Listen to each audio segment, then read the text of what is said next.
Welcome back to the deep dive. Today, we are strapping on our curiosity, grabbing our metaphorical spray cans, and plunging headfirst into the chaotic, brilliant, and I guess commercially dizzying world of Banksy. Hmm. We're not here just to list his greatest hits. We are here to analyze him as a master strategist. Exactly. You might think you know the name, the global prankster whose art sells for millions, the anonymous figure. But, beneath that headline spectacle lies a comprehensive masterclass. Yeah. Our mission today, built entirely from the provided research and articles, is to chart his journey.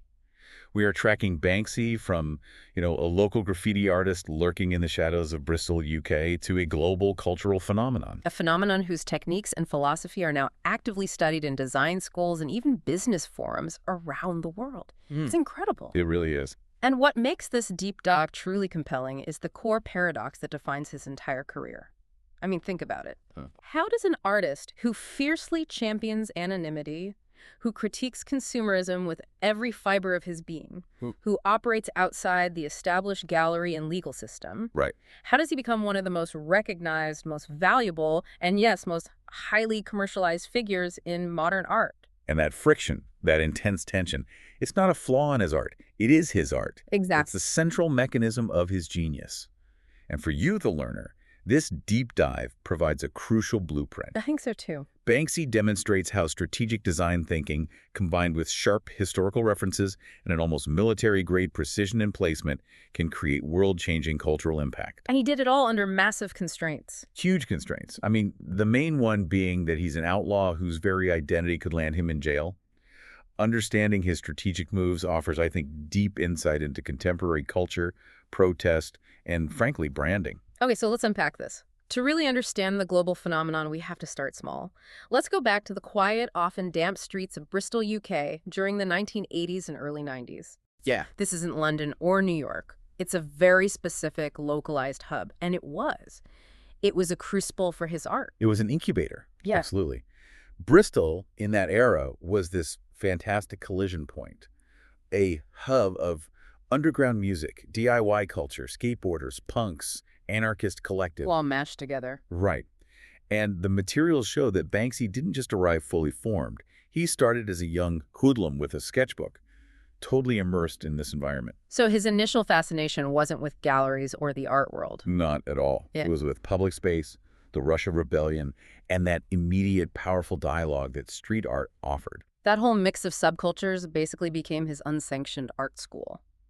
And speaking of beginnings, we have that wonderful grounding fact that sort of humanizes the myth immediately. Oh, the garden fence? Yeah, that he reportedly practiced his first stencils and characters on his mother's garden fence. It's such a powerful image because it instantly grounds the work in, experimentation and this sort of grassroots rebellion. It shows a progression. Right. He wasn't immediately out there scaling walls. He was working out his characters, the figures that would evolve into his signature motifs, especially that iconic rat army. And scholars are still debating how much of that was just him absorbing the local Bristol culture, right? Yeah, there's a debate about how much was direct influence versus just being part of that broader scene, but the experimentation part is crystal clear. And that early need for speed, probably learn while trying to avoid his mom seeing him, that likely led him directly to his signature medium, the stencil. Oh, absolutely. It wasn't an accident. It was a necessary tactical choice. It had to be. The stencil is the perfect marriage of technique and persona. I mean, if he had used traditional freehand spray painting, like tagging, It would have taken too long. way too long, his style would have varied a lot, and the risk of capture would have been much higher. Right. Stencil art allows for rapid, precise replication, perfect consistency across multiple locations. And this is absolutely essential for an artist who wants to remain mysterious while making a high-impact public statement. So it's practical, it's performative. And it's the core of his survival mechanism. And this choice directly informs a core design philosophy that we see throughout his career, which is site-specificity. The placement matters just as much as the piece itself. Precisely. If we look at the sources, they really emphasize that Banksy understood this instinctively from the very beginning. I mean, consider his iconography. The rats, skeletons, masked figures. Let's talk about the rat. Okay, the rat. When that rat is sprayed on a sewage pipe, a location where rats naturally exist, often overlooked, it delivers a raw, subversive message about the underclass, about rebellion. Right. But the exact same rat placed on a pristine, freshly painted gallery wall, which he later did, offers a completely different meta-commentary on art consumption. He treats urban spaces as context amplifiers. Those early motifs, the rats especially, they're just brilliant. They carry this dual meaning that allowed him to be humorous but also deeply unsettling at the same time. Oh, the iconography of the rat is a masterstroke in design and semiotics. Rats are small, they're omnipresent, and crucially, They're hard to get rid of. they are notoriously difficult to eradicate. They mirror his subversive approach perfectly. They are invisible until you notice them, and once they've taken root, they're impossible to stop. It's a great metaphor. And art historians argue that the rat also represents, the unacknowledged masses, the urban proletariat, and the anarchist, small, numerous, and capable of gnawing away at the foundations of the system. And that early interaction with the local subcultures, the Yeah. skateboarders, the punks, that was his first focus group, right? He could see how a simple symbol could provoke anger or laughter or surprise. That direct, immediate feedback loop was everything. We know from the materials that early fans would physically engage with the art. Like the bread. Yeah, there's that wonderful tidbit. Early fans would leave tiny pieces of bread near his rat stencils. As a cheeky little homage. Exactly. An unspoken interaction. It transformed a piece of illegal art into a community focal point, a shared secret between the artist and his audience. But let's circle back to the risk element here. Graffiti in the UK is illegal. The source material makes it very clear that the thrill of a potential arrest was baked into the performance. It was. Anonymity wasn't just some clever branding gimmick. It was, as the materials state, a survival mechanism. And this is where the core academic debate really takes root. On one side, you have critics who argue that Banksy's anonymity enhances his artistic message. How so? By removing the artist's identity, the message becomes universal. It's untainted by personality, wealth, or fame.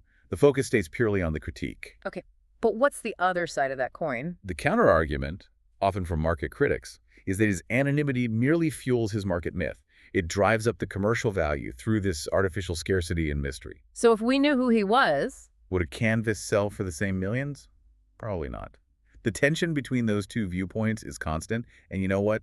They both hold evidence. We also see him mastering the strategy of humor and misdirection very early on, almost as a defense mechanism against being too serious. Humor is his secret weapon. It lowers the viewer's guard and makes that political pill so much easier to swallow. We have that example in the sources of him spray painting a giant caution dog sign. Passersby would fear some ferocious beast, only for the reveal to be a tiny cartoonish canine. That's classic Banksy. It is. It's misdirection, humor, and commentary on public fear, all wrapped up in a quick, sharp visual joke.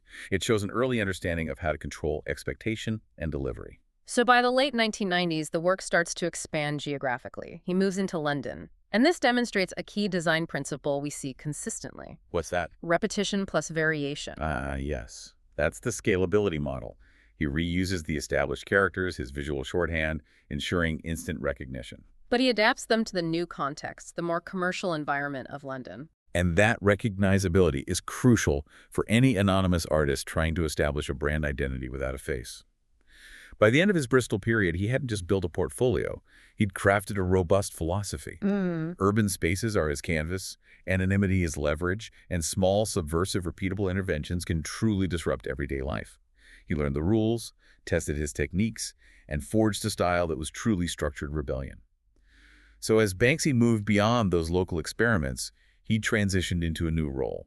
He became less a local graffiti artist and more of a cultural sponge. That's a great way to put it.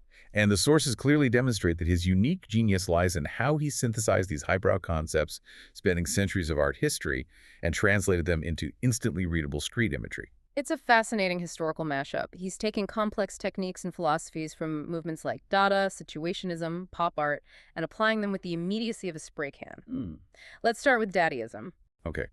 Dada's movement, born out of the chaos of World War I, was defined by its embrace of chaos, irony, absurdity, and its deep challenge to established artistic norms. Right, they use ready-mades.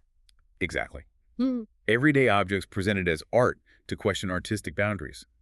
Banksy parallels this by appropriating public space itself as a ready-made canvas, using familiar, mundane imagery to question authority and our own indifference. His famous stencil of the girl letting go of a red balloon, that's a perfect example of this Dadaist simplicity with profound impact, right? It is. It looks deceptively simple, a child, a balloon, yet it layers the mundane act of losing something with this deep metaphor for hope, freedom, or loss. And critics are still debating where that image even came from. Yeah, some historians suggest it might be inspired by 20th century political posters that expertly blended commercial appeal with ideological visuals.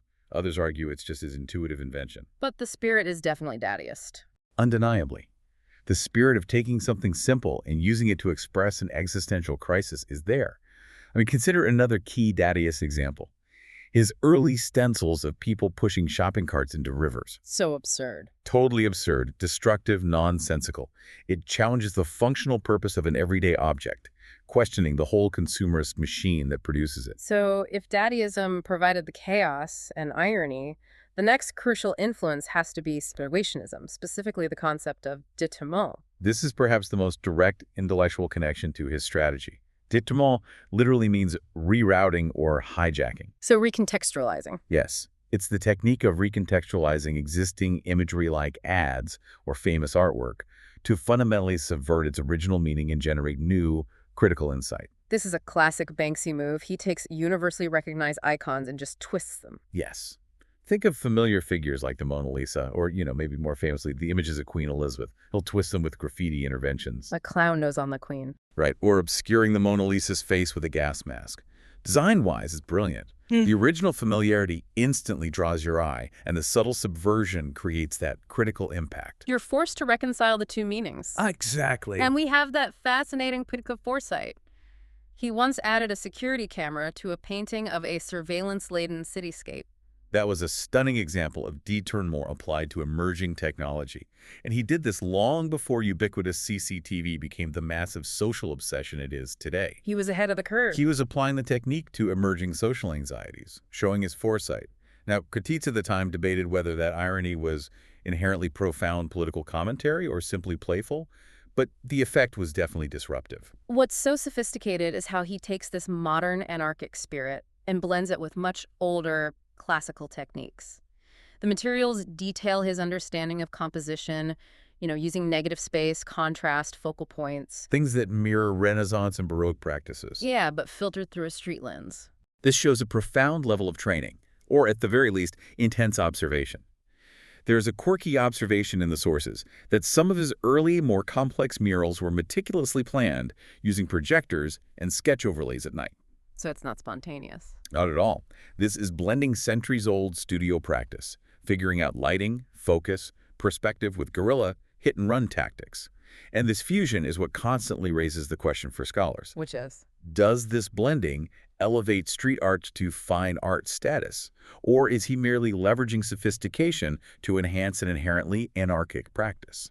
And then you have the strong influence of pop art, the movement defined by Warhol and Lichtenstein, which really informs his clarity and immediate readability. Oh, absolutely. Pop art was about celebrating and simultaneously critiquing mass culture and commercial reproduction. Banksy's leverages bold outlines, flat colors, and iconographic clarity to make his messages instantly readable. Like a graphic novel or a corporate logo. It's like Roy Lichtenstein's comic-style precision meets a guerrilla intervention. We know he experimented with different media, including fluorescent paints in the early 2000s, specifically to ensure maximum visibility under city lights. So that was a strategic decision. Completely, using commercial aesthetics to spread anti-commercial messages. The ultimate synthesis here is his absorption of 20th century propaganda posters, especially the revolutionary graphics. That honed his ability to communicate complex socio-political ideas at a glance. Look at his early stencil of masked rioters or protesters. It clearly echoes constructivist poster design, where simple, strong geometric shapes convey urgency and ideological power. It's all about clarity? The design lesson he absorbed here is paramount. Clarity plus repetition ensures messages stick instantly, globally.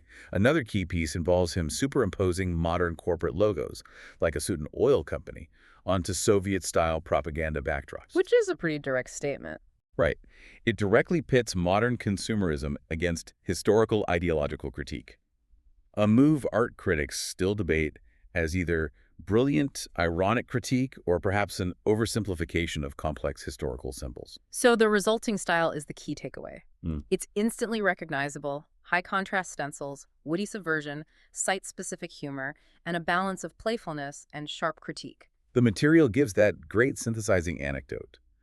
The mural of a child spray painting a rainbow while wearing a gas mask. That piece simultaneously utilizes the irony of Dada, the clarity of pop art, and the immediacy of propaganda design principles.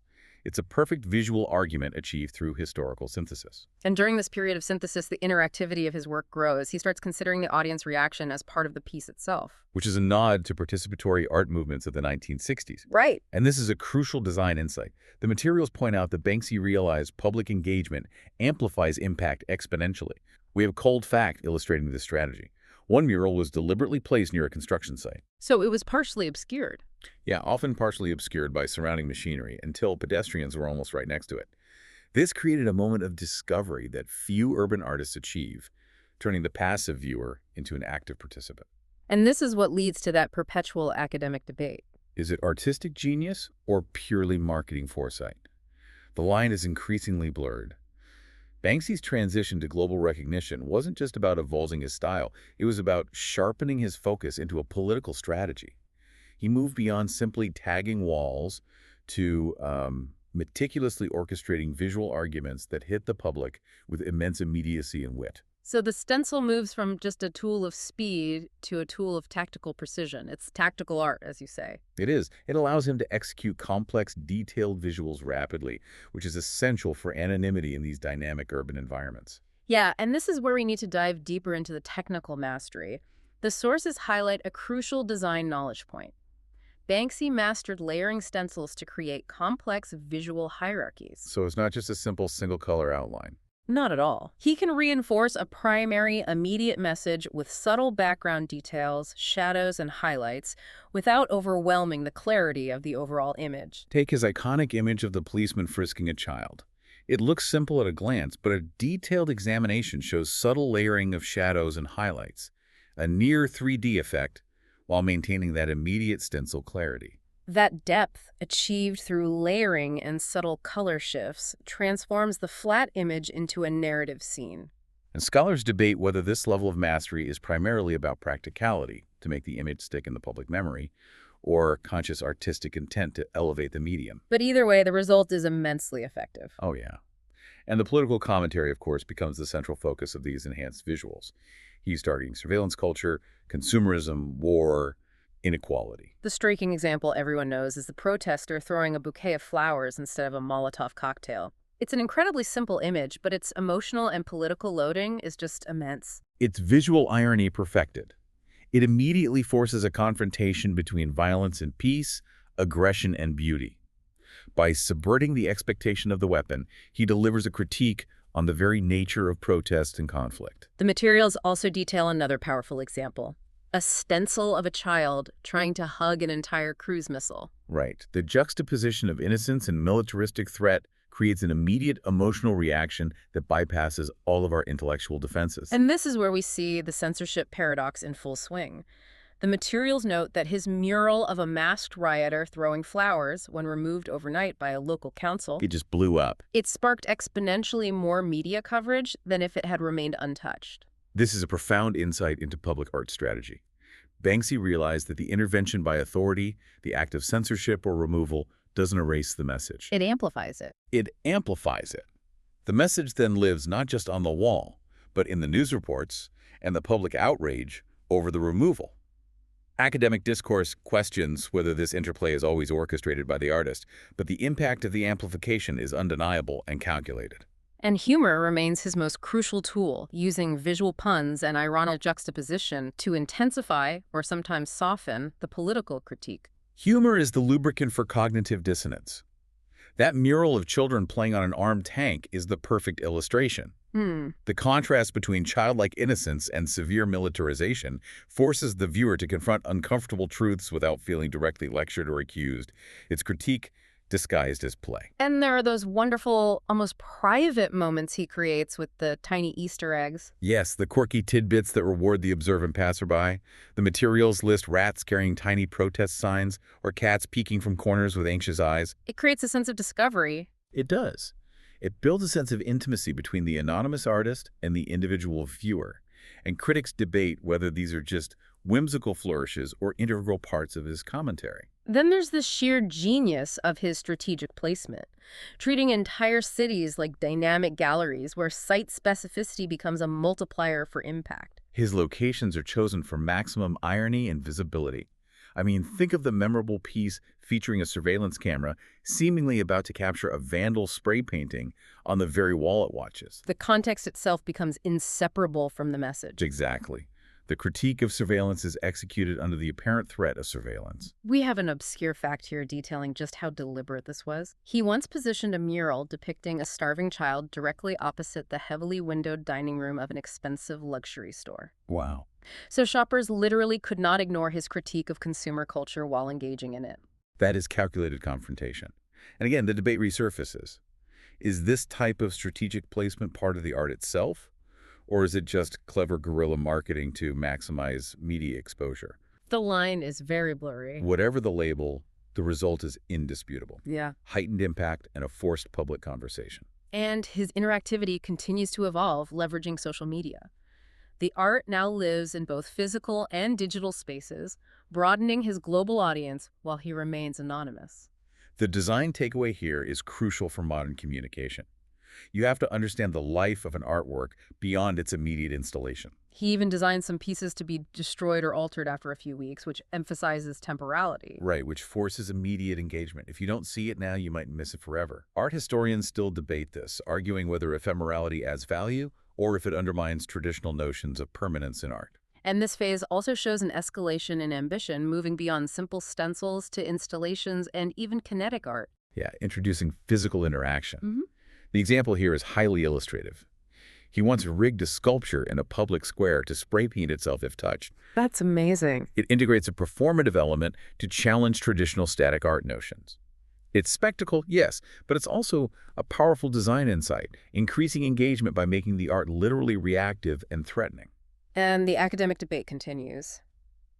Does this shift towards spectacle outweigh the core message? Or is the performative element the message? Right. By the end of this period, he solidified this unique blend of mastery, commentary, and strategy. He's shown that street art can be both a powerful social intervention and a profound design exercise. Structured rebellion at its finest. Okay, so here is where the tension becomes almost unbearable. Banksy is no longer an underground secret. His work is photographed, tracked, collected, and sold for shocking prices, which seems to fly directly in the face of his anti-capitalist origins. How does he, the strategic artist, navigate this paradox of fame? This is where he proves himself as a cultural strategist. Commercialization fundamentally changed the context of his work, and he used that change as a canvas. So he leaned into it. He did. A key design knowledge point is that the medium and the scale change audience perception. That same stencil that communicates raw rebellion on a derelict wall becomes collectible commentary on an auctioned canvas. He understood that the institution of the auction house could be just as much a stage as a public street. And we cannot discuss this tension without dedicating proper time to the ultimate quirky fact and performance piece, the 2018 partial shredding of The Girl with Balloon. Right. Immediately after it was sold at auction. It was a seismic cultural event. It wasn't just a stunt, it was a carefully engineered mechanism. The piece contained a remote-controlled shredder hidden inside the frame, activated at the moment the hammer fell. This stunt literally turned the act of commercialization into a piece of radical performance art. What was the critical response to that? Oh, the question for scholars was immediate and multifaceted. Did this brilliantly critique the commodification of art, mocking the market's greed and arbitrary valuation? Or did it merely entertain the spectacle-driven market, arguably making the shredded piece, which was immediately renamed Love is in the Bin, even more valuable? Which it did. It did. The irony is that by attempting to destroy the commercial value, he inadvertently ensured its place in art history and possibly doubled its price. The act of attempted destruction became an act of artistic creation. It proved that his critique functions best when it operates within the very systems he critiques. He also engages in collaboration, working with brands, galleries, theme parks. But he maintains his identity through irony and subversion within those collaborations. This demonstrates a vital design insight. Strategic collaboration requires adaptation without losing your core identity. The materials mention a fun detail. When working with a major fashion brand, he insisted on subtle but noticeable interventions, like replacing model props with his signature rats or hiding spray-painted slogans in the background of promo photos. Small enough to be subversive, but large enough for fans to spot. Exactly. And this is the source of the academic debate. Does this type of corporate partnership dilute the rebellious ethos of street art? Or does it strategically expand his message to audiences he could never reach otherwise? And his public stunts grew exponentially. The experience itself became an inseparable part of the artwork. The Dismaland Bemusement Park installation is the prime example of this experiential critique. It was this massive, temporary, dystopian playground designed to critique theme parks, capitalism, and global inequality on an unprecedented scale. It's a comprehensive experience. Totally. And the source provides a cold little tidbit that encapsulates the feeling of it. Visitors were given maps that led to intentionally confusing or ironic dead ends. So you were meant to be frustrated. Yes. Frustrated, uncomfortable, and forced to engage with the critique. It wasn't passive entertainment. He also masterfully uses the digital narrative to blur the lines between reality and documentation, keeping his audience perpetually questioning. This is a 21st century strategy. Viral distribution is now engineered as part of the artwork itself. The quirky fact is that Banksy sometimes posts images of works on his channels that never physically existed. Really? Yeah, leaving audiences constantly questioning authenticity. Is it real? Is it documentation? Is it just a digital projection? And critics debate whether that transforms genuine art into a media performance. Or whether it remains a legitimate extension of street art expression into the digital sphere, where images are inherently ephemeral and easily manipulated. He also explicitly critiques market obsession and audience voyeurism through the design of his installations. Yeah, the materials mention him installing pieces in a high-profile gallery that were designed to self-destruct if touched. A direct challenge. It's a direct physical challenge to the audience's desire to own, stabilize, and consume art. And this brings us back to the ethical debate. The irony of his high-priced anti-capitalist art. Auctions of his pieces inherently trigger intense debates over ownership and the commodification of rebellion. And that public discussion becomes a crucial, continuous narrative surrounding the work. It does. I mean, there's that quirky anecdote about a collaboration with a clothing line that featured T-shirts with a self-destructing logo. I love this. The logo was specifically engineered to literally fade and disappear after a few washes. So it extended the shredding stunt into the product itself. Exactly. And academics debate whether this is a cheap gimmick or a meaningful extension of his philosophy, forcing consumers to accept that even the most mass-produced items are temporary. So his status in this phase is clear. He's a cultural strategist who uses the very mechanisms of fame, media, and commerce, the things he critiques, to reinforce his message. He taught us a vital design lesson. Sustained impact requires a meticulous balance between context, audience, medium, and the constant friction of the paradox. He leveraged fame to maintain his subversive voice. So Banksy's influence has now extended far beyond physical walls. It's in the global cultural consciousness, shaping contemporary design, commerce, and digital spaces. His visual language is so pervasive that it permeates areas once considered totally distinct from street art. Let's start with the most visible area of co-option and influence: streetwear and fashion. Brands are now adopting his stencil aesthetics, the ironic juxtapositions, those instantly recognizable subversive motifs. That adoption is the ultimate measure of his design influence. The sources emphasize that the consistency in his iconography, the rats, the balloons, the masked figures, ensures these motifs retain their power even when translated into commercial, wearable statements. And there's a fun fact about that, right?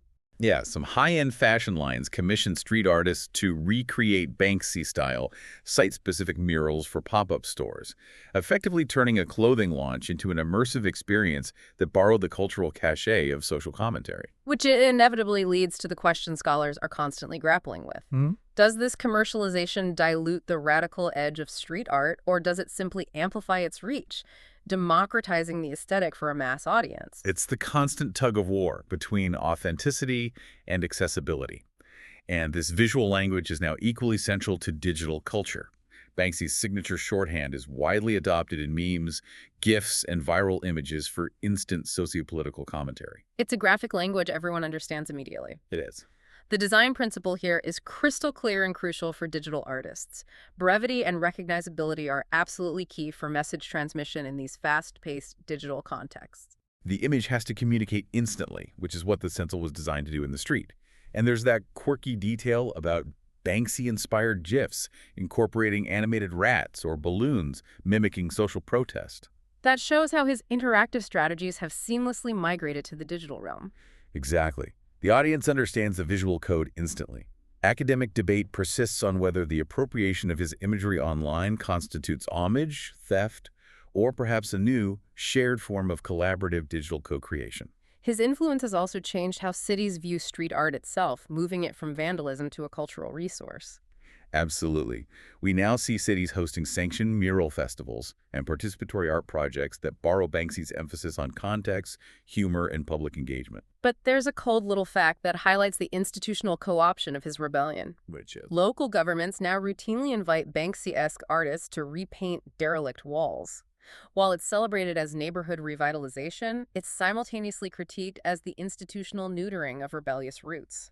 Using the aesthetic of protest to sell tourism or property development. Exactly. And his strategies have heavily informed experiential design and guerrilla marketing campaigns, too. Oh, yeah. Pop-up exhibitions and temporary installations frequently reference his core methods, site specificity, irony, and enforced interactivity. The design takeaway for these fields is profound. That environment shapes perception. Right, and strategic placement can radically amplify a message. We see this in interactive installations that allow viewers to physically move mural pieces or alter the scene, mimicking the subversive intention of his earliest work. Which turned passive spectators into co-creators. And commercial advertising, in a final twist of irony, has fully absorbed his visual language. Companies seeking cultural cachet now routinely use subversive messaging and ironic juxtaposition in their advertising materials. The design insight for the marketing world is that a visual language developed for sharp critique can be repurposed to capture attention. But critics argue there is an inherent shift in meaning and intent. Of course. A quirky example detailed in the sources shows a global soda brand staging a massive pop-up mural, echoing Banksy's stenciled rats, blending irony with blatant product placement. And scholars argue over whether this adoption democratizes the aesthetic language or just waters down the radical content until it's just another form of visual noise. Exactly.